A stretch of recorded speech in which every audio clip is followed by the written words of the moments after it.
Side effects చాలా, ఏ medication చిన్నది వేసుకున్నా కూడా సైడ్ ఎఫెక్ట్స్ అంటున్నాం.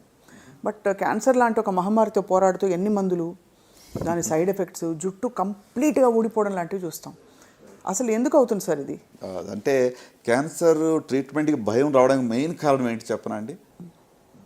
ఈ సైడ్ ఎఫెక్ట్స్ గురించి భయపడుతూ ఉంటారు. అంటే క్యాన్సర్ కానీ ఫస్ట్ గుర్తొచ్చేది ఏంటంటే జుట్టు ఊడిపోయిన ఒక లేడీ యొక్క బొమ్మ గుర్తుకొస్తుంది వాళ్ళకి. లేదా మీకు మూవీస్లో ముందు స్టార్టింగ్లో మీకు యాడ్ చూపిస్తుంటారు కదా, ముఖేష్ అడ్వర్టైజ్మెంట్. అవును సార్. అంటే భయానికి ఒక లింక్ పీపుల్ అట్లా కనెక్ట్ అవుతూ ఉంటారు. సో సైడ్ ఎఫెక్ట్స్ ఉండవు క్యాన్సర్ ట్రీట్మెంట్ నేను చెప్పను. సమ్ సైడ్ ఎఫెక్ట్స్ ఖచ్చితంగా ఉంటాయి. క్యాన్సర్లో అసలు సైడ్ ఎఫెక్ట్స్ ఉండకూడకుండా ఉండాలంటే మనం లైఫ్ స్టైల్ జాగ్రత్తలు తీసుకొని అర్లీ స్టేజ్లో మనం కనుగొంటే చాలా వరకు సైడ్ ఎఫెక్ట్స్ కూడా మనం అవాయిడ్ చేయొచ్చు. Correct. For example breast cancer అర్లీయెస్ట్గా డిటెక్ట్ అయింది అనుకోండి, మీకు కీమో కూడా అవసరం పడకపోవచ్చు. ఓన్లీ సర్జరీతో నయమైపోతుంది. రేడియేషన్ అవసరం లేదు. కీమో అంటే 3 ఎప్పుడు అవసరం పడతాయి ట్రీట్మెంట్కి? రిలేటివ్లీ లేటర్ స్టేజ్లో ఉన్నప్పుడు. కరెక్ట్. సో కనుక ఎంత అర్లీగా డయాగ్నోజ్ అవుతే అంత 1 లేదా 2తోనే మనం బయటపడిపోవచ్చు. సో సైడ్ ఎఫెక్ట్స్ లేకుండా ఉండే ఆవిష్కారాలు కూడా చాలా వరకు ఉన్నాయి. చాలామందికి ఇప్పుడు కీమో అవసరం లేకుండా ట్రీట్మెంట్ ఇచ్చే రోజుల్లో మనం ఉన్నాం, అర్లీగా డయాగ్నోజ్ అవుతాయి.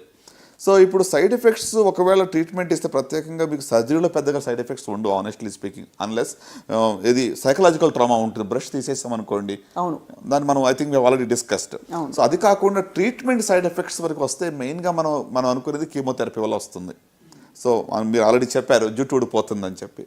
సో ఎందుకు వస్తుంది జుట్టు, ఎందుకు ఊడిపోతుంది అసలు కీమోథెరపీని మనం ఆలోచిస్తే, క్యాన్సర్ యొక్క కణాలు ర్యాపిడ్గా విభజన చెందుతూ ఉంటాయి, ఫాస్ట్ డివైడింగ్ సెల్స్. సో వీటిని అటాక్ చేయడానికి ఇచ్చే మందులు కూడా ఎక్కడైతే సెల్స్ ఫాస్ట్గా డివైడ్ అయితే వాటన్నిటిని కూడా చంపేస్తాయి. అవును. సో అంటే వీటికి డిస్క్రిప్షన్ ఉండదు, క్యాన్సర్ కణాలు మాత్రమే అటాక్ చేయాలని కూడా ఉండదు. ఇది ఓల్డ్ కీమోథెరపీ డ్రగ్స్. ఇటీవల మనకి టార్గెట్ థెరపీస్ వస్తున్నాయి. అవేంటి, స్పెసిఫిక్గా ఎక్కడైతే క్యాన్సర్ సెల్స్ ఉన్నాయో వాటిని అటాక్ చేస్తాయి. దానికి ఒక మిసైల్ లాగా టార్గెట్ చేయొచ్చు. రైట్. సో ర్యాపిడ్గా డివైడ్ అయ్యే కణాలన్నింటినీ కూడా చెప్పే ప్రక్రియలో ఈ యొక్క హెయిర్ రూట్ కూడా ఫాస్ట్గా డివైడింగ్ సెల్స్వి. మన హెయిర్ అనేది మరి ఫాస్ట్గా డివైడ్ అవుతుంది, ర్యాపిడ్గా హెయిర్ గ్రోత్ ఉంటుంది. అలాగే పెద్ద పేగుల్లోనూ మ్యూకోజాన్ని కూడా వితిన్ 48 hours రీప్లేస్ అవుతూ ఉంటుంది.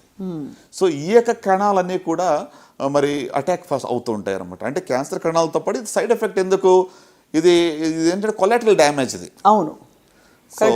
సో అందువల్ల బ్లడ్లో ఉన్న క్యాన్సర్ కణాలను అటాక్ చేసినప్పుడు కూడా మీ యొక్క హెయిర్ ఉన్నటువంటి యొక్క రూట్స్ని అటాక్ చేసినప్పుడు హెయిర్ లాస్ అనేది ఉంటుంది. ఎలాగైతే మన యాంటీబయాటిక్స్ వేసుకున్నప్పుడు హెల్దీ బ్యాక్టీరియా కూడా చచ్చిపోతాయి కదా, అలాగే మనకి ఇవన్నీ. సో మరి ఈ ట్రీట్మెంట్ ప్రోటోకాల్స్ ఫాలో అవుతున్నప్పుడు మరి దానికి సపోర్టివ్గా ఉన్న సప్లిమెంట్స్ లాంటివి ఇస్తూ ఉంటారా సార్? మీరు అడిగింది అంటే హెయిర్ లాస్ కాకుండా ఉంటాయని మనం ఏమైనా చేయొచ్చా? అండ్ అలాగే స్కిన్ డార్కెనింగ్ రేడియేషన్ వల్ల వచ్చే గ్లూటాథయోన్ ఇస్తారని ఏదో వినికిడి సార్. కరెక్ట్. అంటే ఇంకొకటి, రేడియోథెరపీ సైడ్ ఎఫెక్ట్స్లో కూడా 2 రకాలుగా ఉన్నాయి. ఇప్పుడు ఓల్డ్ టెక్నాలజీ కూడా మ్యాటర్స్ ఎ లాట్. అక్కడ పాత టెక్నాలజీలో కోబాల్ట్ థెరపీ అని ఉండేది, మీకు వినే ఉంటారు. 15-20 years బ్యాక్ బ్లైండ్గా ఎక్స్టర్నల్ బీమ్ రేడియేషన్ ఇస్తే ఆ స్కిన్ అంతా మొత్తం డార్క్ అయిపోయేది. ప్రజలకు ఇప్పుడు కూడా రేడియేషన్ అంటే అలాగే మొత్తం కాలిపోద్దేమో, షాక్ అంటారు జనాలు. ఇప్పుడు కూడా అడుగుతూ ఉంటారు, కరెంట్ పెడతారని అడుగుతారు. అసలు కరెంట్ ఏంటి, షాక్ ఎక్కడ ఇస్తాం? రేడియోథెరపీ బేసికలీ ఒక స్కాన్ చేసినట్లే, కొన్ని రేస్ ఆ ఏరియాకి వెళ్ళి కిల్ చేస్తే తప్ప మీకు అసలు టచ్ కూడా కాదు, తెలియదు కూడా ఏం జరుగుతుందని. You want even feel. కానీ ప్రజల్లో ఏంటి అవగాహన, షాక్ పెడతారు, షాక్ ట్రీట్మెంట్ ఇస్తారు అనేది. అంటే ఇది ఒక ఇట్స్ ఎ మిత్. ఇప్పుడు బాగా మారిపోయింది కదా సార్ టెక్నాలజీ. చాలా ఎంత అంటే ఒక సిటీ స్కాన్ చేయించుకున్నట్లు రేడియేషన్ తీసుకోవడం అనేటువంటిది. రైట్. సో డోస్ కూడా స్పెషల్గా టార్గెట్ చేసి ఆ ఏరియాకి మాత్రం ఇవ్వడం జరుగుతుంది. ఇప్పుడు మన దగ్గర ఎంఆర్ఐ లినాక్ అని ఉంది. అంటే ప్రతిరోజు కూడా ఎంఆర్ఐ స్కాన్ చేసి ఏ ఏరియాలో ట్యూబర్ ఉందో అక్కడ మాత్రమే రేడియేషన్ ఇస్తారన్నమాట. సో కనుక targeted radiotherapy, targeted therapy in medical oncology, దానివల్ల ఇక సైడ్ ఎఫెక్ట్స్ చాలా వరకు తగ్గాయి. రైట్. అంత మాత్రం కాకుండా ఇప్పుడు మీరు ఇందాక అడిగినట్టుగా సప్లిమెంట్స్ వల్ల ఏమైనా మనం తగ్గించవచ్చా అంటే ఎస్, డెఫినెట్గా. ఇప్పుడు న్యూట్రియంట్స్ లేకుంటే సెలీనియం కానీ గ్లూటాథయోన్ కానీ ఇలాంటివి కొన్ని రేర్ మినరల్స్ ఇవన్నీ కూడా మన బాడీలో ఎక్కువగా ఉన్నట్లయితే ఈ యొక్క రికవరీ యొక్క రీజనరేషన్ బాగా ఫాస్ట్గా అవుతుంది. సో కొంతమంది అడుగుతూ ఉంటారు, ఇక హెయిర్ లాస్కి ఎలాగ మనము మరి ట్యాకిల్ చేయాలి అంటే, కొంతమంది జుట్టు మనం గుండు గీయించుకుంటే బెటర్ అంటారా, లేకుంటే ఇప్పుడు కొత్తగా కొంతమంది స్కాల్ప్ కూలింగ్ సిస్టమ్ అని ఒకటి వచ్చింది. అంటే కీమో ఇచ్చేటప్పుడు వాళ్ళు ఒక కూలింగ్ సిస్టమ్ పెడతారు, ఒక చిన్న హెల్మెట్ పెడతారు, కూల్గా ఉన్నటువంటి, అంటే కూల్ టెంపరేచర్ని అక్కడ పెట్టినప్పుడు ఏమవుతుందంటే ఇది ఎఫెక్ట్ కాదు. ఎందుకు కాదు అంటే దట్స్ వెరీ రైట్ థింగ్. ఎందుకంటే ఇప్పుడు టెంపరేచర్ తక్కువ ఉన్నప్పుడు బ్లడ్ సప్లై తగ్గుతుంది ఆ ఏరియాకి.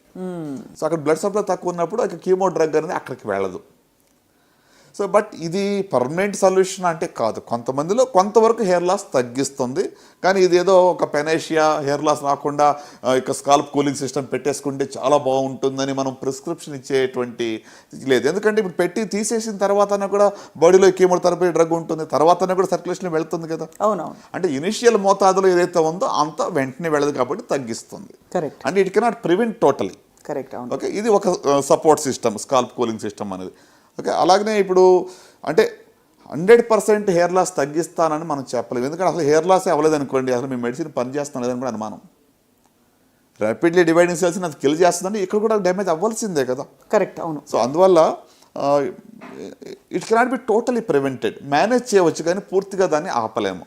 సో కొంతమంది ఒక సైకిల్ అయిన తర్వాత యూజువల్గా 2 నుంచి 4 వారాల్లో జుట్టు ఊడిపోవడం మొదలవుతుంది. కొంతమందిలో ఒకేసారి పెద్ద క్లమ్స్ ఊడిపోతాయి, కొంతమందిలో కొన్ని హెయిర్ ఫాలికల్స్ నుంచి ఎఫెక్ట్ అయ్యి బయటకు వస్తూ ఉంటుంది.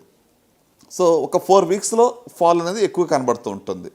సో కొంతమంది ఏం చేస్తారంటే ఏదో వాళ్ళు మొక్కుకుంటారు, సో వెళ్ళి వాళ్ళు గుండె గించుకుని వచ్చేస్తారు చాలా వరకు. అంటే దే యాక్సెప్ట్ ఇట్. కొంతమంది హెయిర్ షార్ట్ చేసుకుంటారు ముందే. ఎక్కువ లెందీగా హెయిర్ ఉన్నప్పుడు ఏమవుతుందంటే మీకు కొంచెం సైకలాజికల్గా ఎక్కువ ఎఫెక్ట్ ఉంటుంది.